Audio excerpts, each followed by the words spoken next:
এই জন্যই তো প্রথমে বললাম একজনও পাওয়া যাবে না। চুল শতবার কাটলাম, আজ পর্যন্ত একবারও উচ্চারণ করলাম না সেলুনে যায়া যে আজকের চুল আমাকে নবীর স্টাইলে কেটে দিবে। তোর সব স্টাইল, আমি নবীর স্টাইলে কাটতে আসছি, আমাকে নবীজির স্টাইলে কেটে দিবে। কি বলছেন কোনোদিন কেউ? হ্যাঁ, হাত উঠে বলেন, কেউ বলছেন কোনোদিন? না না না না না। আপনি ভালোবাসেন বটে, কিন্তু আমার বিশ্বাস যদি একদিনও বলতেন আর একদিনও কাটতেন তা আল্লাহর রসুলের সিরাত আদর্শ এতটুকু দামি, একদিনের চুল কাটা আপনাকে জান্নাতে নিতে পারত।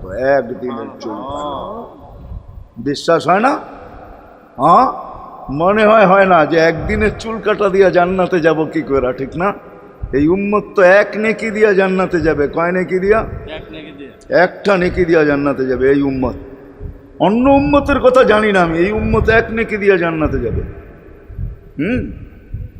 নবীর একটা আদর্শের কারণে জান্নাতে যাবে। সিরত মানি আদর্শ, আর এটা আমরা কদমে কদমে মোহতাজ। কেননা এই ছোট জীবনটা যদি গ্রহণযোগ্যতা পর্যন্ত পৌঁছাইতে হয় আল্লাহর কাছে, চাই নারী হই, চাই যুবক হই, চাই বৃদ্ধ হই, যেই মানুষই হই না কেন, যেখানেরই হই না কেন, যেই বাসারই হই না কেন, যেই বর্ণেরই হই না কেন, যেই পেশারই হই না কেন, যেই সোসাইটিরই হই না কেন, এই জীবনটাকে যদি গ্রহণযোগ্যতা পর্যন্ত পৌঁছাইতে হয় কার কাছে? দুনিয়াওয়ালাদের কাছে না, মালিকের কাছে, যিনি এক ফোঁটা পানির থেকে অস্তিত্ব দিছেন, যার কাছে আবার আমাদেরকে ফিরা যেতে হবে। পালানের কোনো সুযোগ নাই। এই জন্যই কোরআন আমাদেরকে বোঝায় আইনাল মাফার। আল্লাহ বলতেছে কোথায় ভাগবে তুমি, বলো কোথায় ভাগবে? কবির কথাই সত্য, যদিও নাকি পালাও তুমি আকাশেতে লাগিয়ে সিঁড়ি লাগাও যদি আকাশে চলে যাও, তা আল্লাহ বলে তোমার বাগার কোনো সুযোগ নাই। কেননা ইল্লা বিসুলতান, ওইখানেও আমার রাজত্ব, এইখানেও আমার রাজত্ব, ডাইনো আমার রাজত্ব, বামে আগে পিছে উপরে নিচে সর্বত্র আমার রাজত্ব। আমার রাজত্বের বাহিরে যাওয়ার ক্ষমতা তোমাদের নাই। দ্বিতীয় কথা এটো, আইনা আনা মাআকুম আইনা মা কুনতুম, যেখানে যাবে ওইখানে আমি সঙ্গে থাকব, আমাকে দূর করতে পারবে না। যদি করো তাহলে তুমি থাকবে না, তোমার অস্তিত্বই থাকবে না। কেন আমাদের ভিতরে আল্লাহ নাই বটে, কিন্তু আল্লাহর একটা পাওয়ার আছে যেটাকে রূহ বলে। কুলির রূহ মিন আমরি রব্বি, আল্লাহর একটা পাওয়ার, একটা সিফত, সবচেয়ে শক্তিশালী পাওয়ার যেটা, ওটা আমাদের ভিতরে আল্লাহ ঢুকায় রাখছেন, যেটাকে আমরা রূহ বলি। কোরআনের ভাষায় রূহ বলে, বাংলা ভাষায় আত্মা বলে। যেটাকে আমরা আত্মা বলি ওটা আল্লাহর হুকুম ছাড়া কিছু না। আল্লাহ বলে ওটা মনে করে নাও আমি তোমার ভিতরে আছি, কেন এটা আমারই জিনিস। কুলির রূহ মিন আমরি রব্বি, আমাকে পৃথক করলে আর তুমি থাকবে না। তখন তোমার চক্ষু থাকবে আইন লা তানজুর, তোমার চক্ষু থাকবে দেখবে না। উদুন লা তাসমা, কান থাকবে শুনবে না। লিসান লা তান্তিক, জবান থাকবে কিন্তু জিহ্বা থাকবে কিন্তু বলবে না। আকলুন লা তুমাইয়িজ, তোমার মগজ থাকবে ভালো মন্দ বুঝবে না। কলব লা তাতাফাক্কার, দিল থাকবে কিন্তু চিন্তা করার ক্ষমতা তোমার থাকবে না। ইয়াত লা তাফতিশ, হাত থাকবে ধরবে না। রিজল লা তামশি, পাও থাকবে চলবে না। তুমি হবে লাশ। ওই আল্লাহ পর্যন্ত যদি গ্রহণযোগ্যতায় পৌঁছাইতে হয়, ওইখান থেকে বাহির হয়ে গেছি। ভালো তো বাসি, কিন্তু আগেরটুকু জানি না।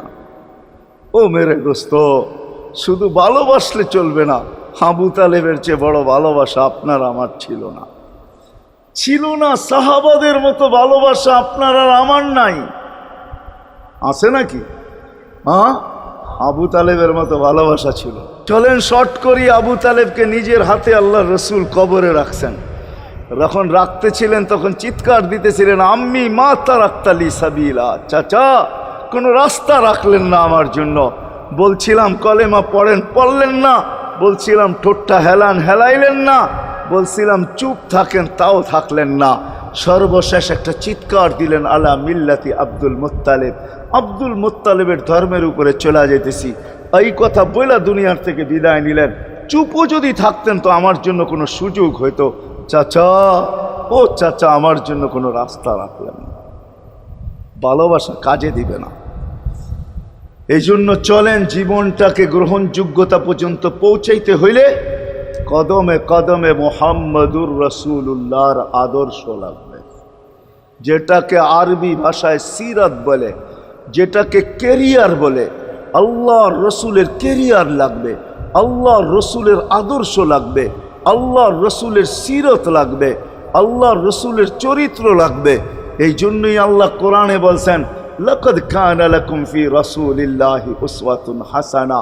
তোমরা লিমান কানা ইয়ারজুল্লাহ, তোমরা যদি আমাকে পাইতে চাও তাহলে আমার আদর্শ সহজ করছেন, কঠিন করেন নাই। আল্লাহ কঠিন করতে পারতেন, আল্লাহ সহজ করছেন। কেননা আসলে উদ্দেশ্য ছিল আল্লাহকেই মানা, আল্লাহকে মানা উদ্দেশ্য ছিল। কিন্তু আল্লাহকে চোখে দেখা যায় না, মানবে তো মানবে কি করে? আল্লাহর কথা শোনা যায় না, তো আল্লাহকে মানবে তো মানবে কি করে?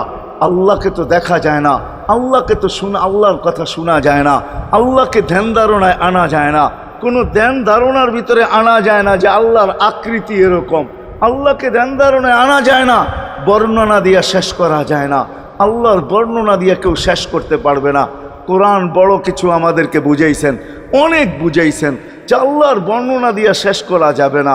আল্লাহ শুধু আল্লাহ না, 99 নাম দেখলেই বোঝা যায় যে আল্লাহকে। আল্লাহ শুধু আল্লাহ না, আল্লাহ 99টা পদের অধিকারী। বিদায় আল্লাহ ধরা ছোঁয়ার বাহিরে আল্লাহ মানুষ প্রশ্ন করতে পারে, আপনাকে মানবো তো মানবো কি কইরা, পাবো তো পাবো কি কইরা? তো আল্লাহ আসান করছেন যে আমার নবীর আদর্শের ভিতরে আমি লুকায়িত আছি। ফুলের ভিতরে যেরকম ঘেরান লুকায়িত থাকে, আমার নবীর আদর্শের ভিতরে আমি লুকায়িত। নবীর আদর্শ মানতে থাকবে, আমাকে পাইতে থাকবে। এই জন্যই রাসূলুল্লাহর আদর্শ দরকার, সিরাত দরকার, কেরিয়ার দরকার। আর কেন আপনি আদর্শ মানবেন না? জীবনটাই তো আপনার জন্য আমার জন্য ছিল, ঠিক না? চোখের পানি ছিল তো আপনার জন্য, চিৎকার ছিল তো আপনার জন্য, রাত ছিল তো আপনার আমার জন্য, দিন ছিল তো আপনার আমার জন্য। দুনিয়ার কোনো মুহূর্ত নাই যেখানে যে আপনাকে আমাকে ভুলে গেছেন, এমন কোনো মুহূর্ত নাই। আরশে যাইও আপনাকে আমাকে ভুলেন নাই। যখন আরশে গেছে আমার বিবেক বলে ওইখানে হারায়া যাওয়া দরকার ছিল। মুসা আলাইহিস সালামকে আল্লাহ আরশ থেকে নিজেকে দেখানোর জন্য তাজাল্লি দিছেন। শুধু তাজাল্লি, আকৃতি না, তাজাল্লি দিছেন। 40 দিন বেহুশ ছিলেন, 40 দিন, 40 দিন। অথচ বন্ধু দুইজনে পাশাপাশি বসা, কাবা কাউসাইনি আও আদনা ফাদানা ফাতাদাল্লা ফাআওহা ইলা আবদিহি মা আওহা, পাশাপাশি বসা আছেন। ধীর তীর ধনুক থাকলে আপনাদেরকে আমি দেখাইতে পারতাম কতটুকু কাছে হয়েছিলেন। এরকম কাছে হারায় যাওয়া দরকার ছিল। আল্লাহ যখন জিজ্ঞাসা করছেন কি চাইতে আসছেন, আসআলুকা উম্মতি, এইখানে উম্মত চাবো না তো আর চাবো কি? এই সুযোগ পাবো আর পাবো কখন? এই টেবিলে উম্মত না উঠলে উঠবে কোথায়? এরকম কাছে হব তো হব কখন? এত কাছে পাবো তো পাবো কখন? এত কাছে হব তো হব কখন? এরকম পরিবেশ হবে তো হবে কখন? আপনি এরকম খুশি আবার হবেন তো হবেন কখন? আপনি আমাকে ডাইকা নিয়ে আসছেন, মেহমান বানায়া, আপনি মেজবান, উম্মত চাই। আল্লাহ জিজ্ঞাসা করছে এইখানে উম্মত? তো যুক্তি দিতেছে আনতা রব্বুল করিম আনান নবিয়্যুর রহিম কাইফা তুদাইয়ু হাদিল উম্মাহ বাইনাল কারীমি ওয়ার রহিম। শুরুতে আপনি, শেষে আমি। শুরুতে আপনি রব্বে করিম, শেষে আমি নবী রহিম। দুইয়ের মাঝে উম্মত জাহান্নামে চলে যাবে। আমি আমার মনকে বুঝাইতে পারবো না, আমি উম্মত চাই।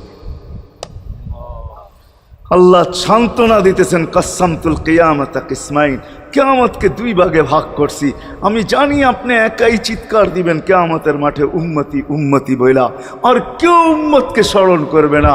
নবীরা তো মাকেও স্মরণ করবে না, বোনকেও স্মরণ করবে না, সবাই নাফসি নাফসি বলবে। আপনি উম্মতি বইলা চিৎকার দিবেন।